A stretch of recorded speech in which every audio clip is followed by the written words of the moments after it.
mon destin, j'espère vraiment qu'il sera projeté en Algérie. Je tape à toutes les portes, à toutes les prods, tous les cinémas pour montrer mon film et j'espère qu'il vous plaira.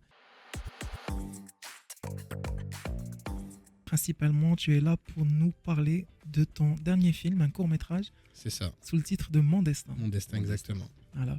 Alors, mon destin, c'est parti à la base d'un rêve de jeune Algérien de France. En fait, j'avais un rêve, c'était de réaliser un court-métrage dans la ville où mes parents sont nés. À la base, moi, je suis acteur. C'est le premier court-métrage que j'ai réalisé. J'ai tout fait pour tourner à MC là, exactement. Donc, un grand salam à toute la communauté. Ça a été une très belle expérience, vraiment. C'est de A à Z, ça s'est très bien parlé. Alors, pour vous résumer un peu l'histoire de mon film, je l'ai fait, c'était pour sensibiliser les Algériens du monde entier pour garder un lien avec l'Algérie. Moi, j'ai dit souvent, c'est à nous d'aller vers l'Algérie, non pas l'Algérie de venir à nous. Donc, c'était vraiment pour sensibiliser les gens, car malheureusement, j'ai vécu une tragédie dans ma famille. J'ai mon grand frère de la qui est décédé en 96. Et en fait, c'est ce qui a vraiment brisé notre famille. Donc moi, de 96, on va dire, à 2018, j'avais pas remis les pieds en Algérie. Et c'est de là où m'est venue l'idée de faire un court-métrage sur un jeune Algérien qui perd son père. Et la dernière volonté de son père, c'est d'être enterré en Algérie. Donc c'est un sujet fort, mais qui parle à énormément de monde. Savoir que c'est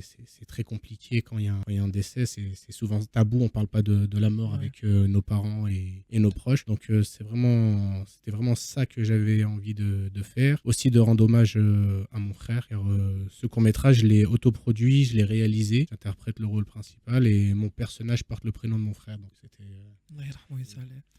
Donc, principalement, l'histoire, elle est tissée d'une histoire vraie. Alors le seul fait réel dans le film, c'est que je connaissais pas assez l'Algérie à l'époque et on était obligé un peu de mettre de la fiction pour justement que le film porte un peu. Et c'était surtout pour montrer aussi une autre image de notre religion qui est malheureusement très bafouillée en France. C'est vrai.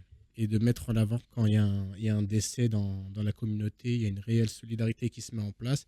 Et ça, malheureusement, on ne le voit pas assez dans le cinéma français quand on parle des musulmans ou des Algériens en général. Combien de temps a-t-il pris le film de cette préparation déjà, Alors, avant de passer au tournage? ça a commencé vraiment en 2018 et ensuite, j'ai commencé à écrire à partir de 2019.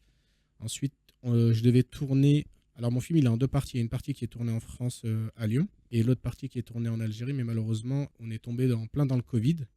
Ok. Donc, on a commencé la première partie du tournage en France, mais j'avais fait aucun repérage de lieu en Algérie, rien du tout. Donc, j'ai contacté à distance des boîtes de production et je suis tombé sur une personne fantastique qui s'appelle Samia Alam, qui est une personne du théâtre à la base, mais qui a aussi sa boîte de production avec son épouse. Et il m'a pris sous son aile, il a géré de A à Z. En plus, il fallait qu'on tourne dans un cimetière, dans un aéroport, au centre-ville. Franchement, il a géré de A à Z. Donc, je voulais pas tricher, comme on voit souvent aujourd'hui, où il y a énormément de films qui, entre guillemets, représentent l'Algérie, mais qui n'est pas du tout tourné en Algérie. Et je trouve que c'est plus en plus des films qui nous déshonorent qu'autre chose. Donc non, moi je voulais vraiment pas tricher et prendre le temps. Alhamdoulilah, ça a été... Je suis très content et en plus c'était mon premier film. Donc on a mis la barre un peu haute de se dire, voilà, faire une coprod internationale. Donc vraiment très content.